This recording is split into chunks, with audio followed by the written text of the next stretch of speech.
Welcome to this class of Algebra for BSc first year students. I am Dr. Priya Solomon, Associate Professor in Department of Mathematics at Government Mira Girls College, Udaipur. आज के lecture में हम solution of cubic equations bye Cardan's method continue करेंगे। Lecture के first part में हमने Cardan's method में जो स्टेप्स फॉलो की जाती हैं वो डिस्कस करी थी और कुछ सिंपल प्रॉब्लम्स देखी थी। आज के लेक्चर में हम इसकी फर्दर प्रॉब्लम्स के साथ कंटिन्यू करेंगे। अभी आप एग्जांपल देखिए, यहाँ हमें क्यूबिक इक्वेशन दे रखी है, इसको हमें सॉल्व करना है यूजिंग कार्डन्स मेथड। तो कार्डन्स मेथड लगाने का सबसे पहला स्टेप होता है कि आपको ये सेकंड टर्म रिमूव करनी होती है। तो सेकंड टर्म रिमूव करने के लिए हम x को रिप्लेस करेंगे y प्लस एच से। अब ये जो ट्रांसफॉर्मेशन है this is used for diminishing the roots by h। तो x को आप रिप्लेस करिए y प्लस एच से इक्वेशन नंबर 1 में। तो इक्वेशन नंबर 1 आपकी इस तरह से ट्रांसफॉर्म हो जाएगी। ये x की जगह सब जगह y प्लस एच हमने लिख दिया है। अब क्योंकि हम सेकेंड टर्म को रिमूव करने में इंटरेस्टेड हैं, ये जो आपके पास इक्वेशन आई है इसमें हम सेकेंड टर्म तक लिखेंगे। तो आप देखिए फर्स्ट टर्म आ जाएगी आपके पास y क्यूब, उसके बाद y स्क्वायर की टर्म यहाँ से भी आएगी और यहाँ से भी आएगी। तो दोनों को हम कलेक्ट करते हैं। यहाँ से जो आपके पास y स्क्वायर की टर्म आएगी वो आपके पास आएगा 3c1h इंटू वाई स्क्वायर। तो ये आपके पास 3c1 इज 3h और ये वाई स्क्वायर को कॉमन लिया हुआ है। यहाँ से आप वाई स्क्वायर का कोफिशिएंट लिखेंगे तो दैट इज इक्वल टू 6। तो ये आपके पास वाई स्क्वायर की टर्म हो गई। उसके बाद y की टर्म भी आएगी एंड कांस्टेंट टर्म भी आएगी। तो वो हमें निकालने की ज़रूरत नहीं है क्योंकि हम सिर्फ सेकेंड टर्म के रिमूवल में इंटरेस्टेड हैं। तो आप देखिए ये सेकेंड टर्म है, इसे रिमूव करना है। तो ये रिमूव तब होगी जब ये कोफिशिएंट 0 के बराबर हो जाए। तो 3h प्लस 6 जब 0 के बराबर होगा तो सेकेंड टर्म रिमूव हो जाएगी। And 3h plus 6 equal to 0 होने का मतलब है h होना चाहिए -2। तो दैट मीन्स सेकेंड टर्म को रिमूव करने के लिए ये जो आपकी इक्वेशन है इसकी रूट्स को हमें डिमिनिश करना पड़ेगा by h is equal to -2। Transformation of equations वाले लेक्चर में हम डिस्कस कर चुके हैं कि रूट्स को डिमिनिश करने के लिए सिंथेटिक डिवीजन किया जाता है। तो ये h इज इक्वल टू -2 आ चुका है। तो सिंथेटिक डिवीजन हम करेंगे -2 से। सिंथेटिक डिवीजन का प्रोसेस भी हम पिछले लेक्चर में देख चुके हैं, उसी प्रोसेस को हमने अप्लाई किया है। फर्स्ट टर्म के नीचे हमेशा 0 लिखा जाता है, then 1 plus 0 is equal to 1 आप यहाँ लिखेंगे। देन -2 इंटू 1 यहाँ लिखा जाएगा, दिस इज -2। फिर 6 plus -2 that is equal to 4। Then -2 into 4 this is equal to -8। -12 plus -8 is -20. Then -2 into -20 that is 40 and 32 plus 40 this is equal to 72. 72 को अगली step में हम अलग कर देंगे और वंस अगेन सिंथेटिक डिवीजन -2 से करना है। तो फर्स्ट टर्म के नीचे 0, 1 plus 0 is 1. Then -2 into 1 is -2, 4 plus -2 is +2, -2 into 2 is -4, -20 and -4 is -24। इसको सेपरेट आउट किया एंड वंस अगेन आप सिंथेटिक डिवीजन करेंगे -2 से। तो यहाँ 1 आ जाएगा एंड -2 into 1 is -2। इन दोनों को जोड़ेंगे तो ये 0 आ रहा है। 0 को सेपरेट आउट किया and once again synthetic division हमने कर लिया बाय -2। तो ये आ गया आपके पास 1। अब ट्रांसफॉर्म्ड इक्वेशन के कोफिशिएंट्स यहाँ पर उल्टे ऑर्डर में लिखे जाते हैं। तो ये ट्रांसफॉर्म्ड इक्वेशन यहाँ से आएगी 1 into Y cube, then 0 into Y square, that means 0 Y square लिखने का मतलब है सेकेंड टर्म रिमूव हो गई है। फिर आएगा -24y and +72 is equal to 0। तो ये आपके पास ट्रांसफॉर्म्ड इक्वेशन आ गई है। तो ये जो आपकी ओरिजिनल इक्वेशन थी, इसके कोफिशिएंट्स लिखते हुए हमने ये 1, 6, -12 एंड 32 इसके कोफिशिएंट्स लिखते हुए सिंथेटिक डिवीजन -2 से किया। तो ये हमें ट्रांसफॉर्म्ड इक्वेशन मिल गई है जिसमें सेकंड टर्म रिमूव हो गई है। अब ये ट्रांसफॉर्मेशन करने के बाद जो इक्वेशन आई है, आप देखिए अब ये स्टैंडर्ड फॉर्म में है।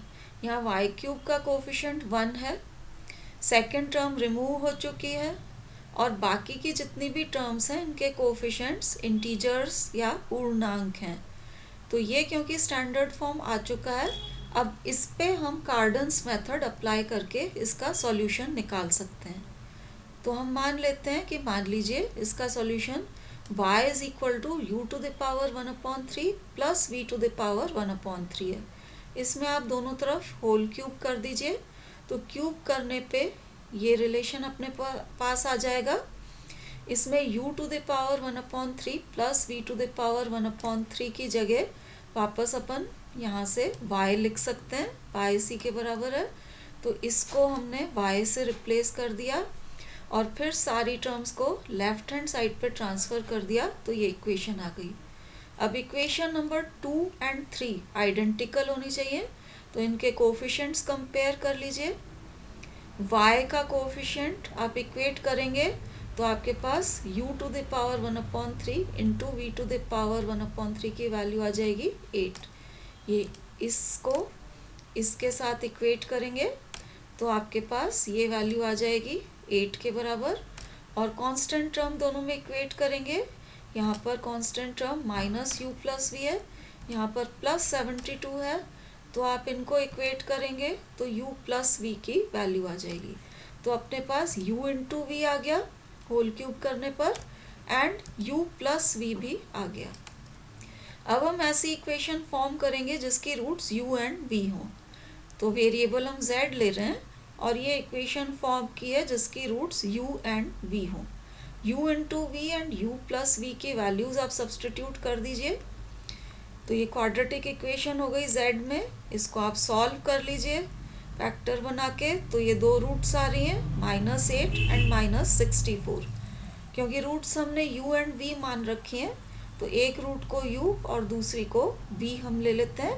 तो u हो गया -8 एंड v हो गया -64। तो अब देखिए ये u एंड v की वैल्यूज़ आ चुकी हैं, इनके हम क्यूब रूट लें। तो क्यूब रूट ऑफ u आप लेंगे तो ये -2 omega and -2 omega square.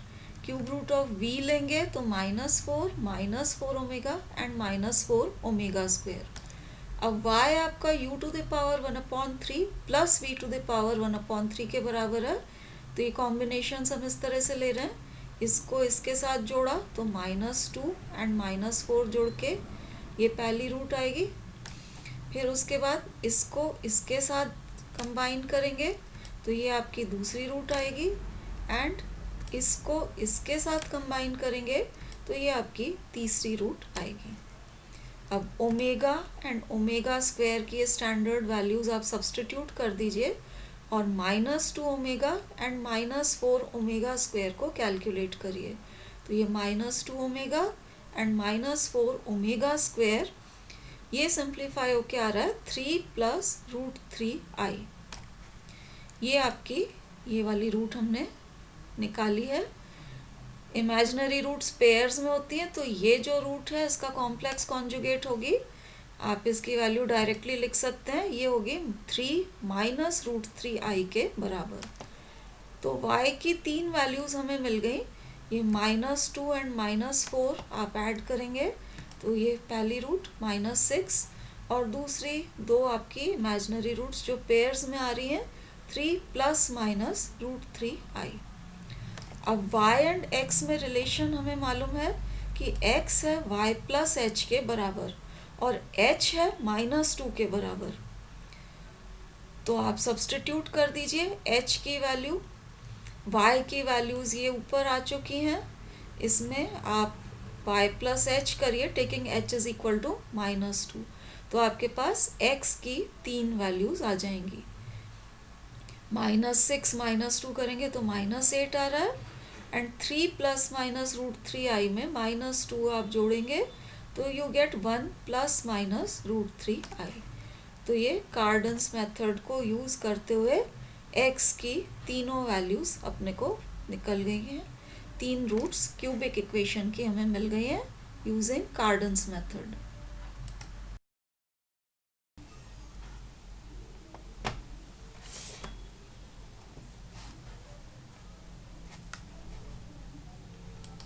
Next example देखिए आप, यहाँ हमें क्यूबिक इक्वेशन दे रखी है जिसे हमें सॉल्व करना है और हमें प्रूव करना है कि इसकी जो 3 रूट्स आएंगी वो इस फॉर्म में आएंगी। तो इसकी 3 रूट्स जो हैं उन्हें इनके बराबर प्रूव करना है। तो अब आप देखिए ये जो गिवन इक्वेशन आपको दी हुई है ये ऑलरेडी स्टैंडर्ड फॉर्म में है। फर्स्ट जो टर्म है इसका कोफिशिएंट 1 है, x² वाली टर्म नहीं है इसमें, इसका कोफिशिएंट 0 है। उसके बाद जो टर्म्स हैं इनके कोफिशिएंट्स इंटीजर्स या पूर्णांक हैं। तो इक्वेशन आपकी क्योंकि ऑलरेडी स्टैंडर्ड फॉर्म में है, इसमें आप कार्डन्स मेथड सीधे ही अप्लाई कर सकते हैं। स्टेप 3 से आप शुरू करेंगे। आप सपोज कर लीजिए कि ये जो इक्वेशन है इसका solution x is equal to u to the power 1/3 plus v to the power 1/3 है। फिर दोनों तरफ क्यूब कर दीजिए, तो x cube will be equal to this u to the power 1/3 plus v to the power 1/3 की जगह वापस हम x लिख सकते हैं। उसके बाद ये लेफ्ट हैंड साइड वाली जितनी भी टर्म्स हैं इन्हें आप राइट हैंड साइड पे ट्रांसफ़र कर दीजिए। तो ये आपकी इक्वेशन इस तरीके से आ जाएगी। इसको हम 2 से डिनोट कर रहे हैं। अब इक्वेशन नंबर 1 एंड 2 में हम कोफिशिएंट्स कंपेयर करेंगे। तो कोफिशिएंट ऑफ x आप कंपेयर करें तो यहाँ से -3 u to the power 1/3 v to the power 1/3 ये होना चाहिए -3 के बराबर। तो u to the power 1/3 into V to the power 1/3 की वैल्यू आ रही है 1। इसमें आप होल क्यूब कर देंगे तो u v is equal to 1 आ जाएगा। कांस्टेंट टर्म इस इक्वेशन में -u प्लस v है और इक्वेशन नंबर 1 में कांस्टेंट टर्म 1 है। तो कांस्टेंट टर्म को आप इक्वेट करें तो u प्लस v की वैल्यू आ जाएगी -1 के बराबर, which gives you u plus v ये -1, मतलब इन दोनों का सम -1 आ गया। अब ऐसी इक्वेशन फॉर्म करिए जिसकी रूट्स u एंड v हों। तो y² minus u plus v minus sum of the roots into y plus product of the roots is equal to 0। u into v and u plus v की values हम substitute कर देते हैं ऊपर से, तो ये आपकी क्वाड्रेटिक इक्वेशन आ जाएगी। अब इसमें फैक्टर्स नहीं बन रहे हैं तो इसको क्वाड्रेटिक इक्वेशन वाला formula -b plus minus √b² minus 4ac upon 2a उस फॉर्मूले से आप सॉल्व करिए तो ये y की 2 वैल्यूज़ आपको मिलेंगी। तो ये आपकी इक्वेशन की 2 रूट्स हैं, एक पॉजिटिव साइन के साथ दूसरी नेगेटिव साइन के साथ। इनमें से एक u और दूसरी v होगी। तो ये हमने पॉजिटिव साइन वाली जो रूट है इसको u ले लिया है और नेगेटिव साइन वाली जो रूट थी इसको v के बराबर ले लिया है। अब ये u is equal to X plus I Y के फॉर्म में है, तो x को r cos theta and y को r sin थीटा हम ले सकते हैं। तो ये r cos थीटा को ये -1/2 इसका रियल पार्ट जो है, और r sin थीटा ये आपका इमेजिनरी पार्ट में ये कोफिशिएंट जो था √3/2 ये हमने ले लिया है। तो ये देखिए इन दोनों को स्क्वायर करके जोड़ेंगे तो sin² theta plus cos² theta will give you 1 तो R square cos square theta plus sine square theta, और राइट हैंड साइड में आप स्क्वायर करके जोड़ेंगे तो 1/4 plus 3/4 will also give you 1। तो इससे अपने पास आर स्क्वायर की वैल्यू आ गई है 1 के बराबर। अब आप डिवाइड करेंगे आर साइन थीटा को आर कॉस थीटा से, तो अपने पास आ जाएगा टेंजेंट थीटा, ये आ रहा है -√3 के बराबर, and -√3 this is equal to tangent pi minus pi by 3। अब tangent pi minus pi by 3 is equal to tangent theta है, इसलिए थीटा हो जाएगा pi minus pi by 3 which is equal to 2 pi by 3। तो अब आप देखिए ये जो u था, ये u हमने लिखा है -1/2 प्लस √3/2 i। अब -1/2 यहाँ से r cos थीटा के बराबर था। r की वैल्यू आपके पास आ चुकी है 1, थीटा की वैल्यू भी आ चुकी है, थीटा 2 पाई बाय 3 है, ये आप सब्सटीट्यूट कर दीजिए। तो ये आपके पास r cos थीटा हमने सब्सटीट्यूट किया तो ये cos 2 पाई बाय 3 हो गया, और यहाँ पर r sin थीटा सब्सटीट्यूट किया तो this is sin 2 pi by 3 and ये आपका i। अब cos 2 pi by 3 is the same as cos 2n pi plus 2 pi by 3, और यहाँ sin 2 pi by 3 is the same as sin 2n pi plus 2 pi by 3। हमको cube root लेना है, तो u to the power 1/3 this will be equal to, ये u की value हमने substitute किया है या सच ब्रैकेट में लिखी है, ये हो जाएगा टू द पावर 1/3। यहाँ आप देखिए एलसीएम 3 लेके सिंप्लीफाई किया हुआ है, तो ये हो गया 6n pi plus 2 pi by 3, यहाँ भी सेम चीज़ है, तो ये 6n pi plus 2 pi by 3। अब आप डी मॉवरीज थ्योरम यूज़ करेंगे, तो ये जो आपका पावर में 1/3 है इसको हम अंदर ले जा सकते हैं, तो ये हो जाएगा 1/9, और यहाँ पर भी ये 1/9 हो जाएगा। क्यूब रूट की 3 वैल्यूज हमें चाहिए, ये हमें मिलेंगी for n is equal to 0, 1 and 2। तो आप ये जो u टू द पावर 1/3 हमने निकाला है, सबसे पहले इसमें आप n इज इक्वल टू 0 ले लीजिए। n इज इक्वल टू 0 ले लेंगे तो ये वाली टर्म यहाँ से ख़त्म हो जाएगी, आपके पास cos 2 pi by 9 plus i sin 2 pi by 9 आ जाएगा। उसके बाद आप n इज इक्वल टू 1 लेंगे, तो n इज इक्वल टू 1 आप यहाँ पर लेंगे तो ये हो जाएगा 6 pi plus 2 pi that is equal to 8 pi by 9। तो ये cos 8 pi by 9 plus i sin 8 pi by 9, ये आपके पास दूसरा क्यूब रूट आ गया।